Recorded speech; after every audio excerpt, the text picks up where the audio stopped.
Սիրելի հայրենակիցներ, բազմաթիվ քաղաքացիներ ինձ դիմել են կենսաթոշակային ոլորտում առկա մի խնդրի վերաբերյալ, խոստացել եմ բարձրաձայնել այս խնդիրը,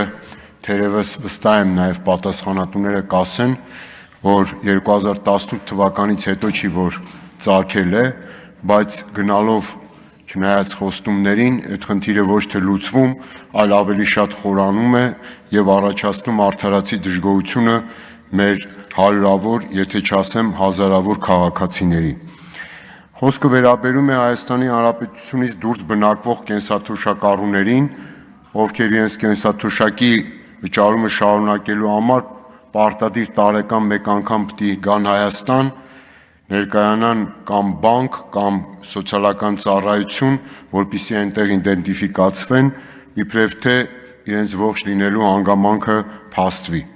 Բազմաթիվ աշխարհում տարածված լուծումներ կան, այդ թվում օրինակ դեսպանատների միջոցով եւ այլն, որ կարող է այս հարցը կարգավորվել։ Իդեպ 2021 թվականին դեռևս դեկտեմբեր ամսին Սոցիալական հանձնաժողովը, աշխատանքի եւ սոցիալական հարցերի հանձնաժողովը Տիկին Երիկնաց Տիգրանյանի գլխավորությամբ մի քաղաքացու օտարերկրյա բնակվող մի քաղաքացու պատասխանել է, որ այո, արդարացի է բողոքը, քննարկում են նախարարության հետ եւ շուտով կգտնեն ավելի արդյունավետ լուծում։ Տարիներ են անցել եւ քաղաքացին Պարոն Նուբար Ասլանյանը 83 տարեկան, որը բնակվում է Իսրայելում եւ հանդիսանում է կոմպոզիտոր, հայ, մեծանուն նաեւ արվեստագետ, ճանաչված,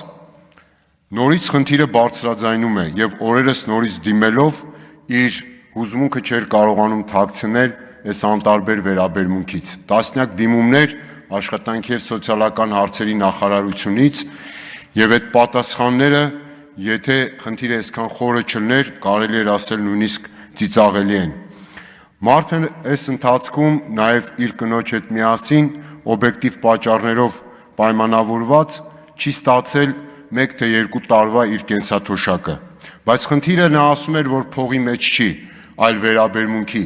որովհետեւ Հայաստանի Հանրապետության դրոշը եւ անունը բարձր պահող օտար ափերում մեր մասին դրական պատկերացում ձևավորող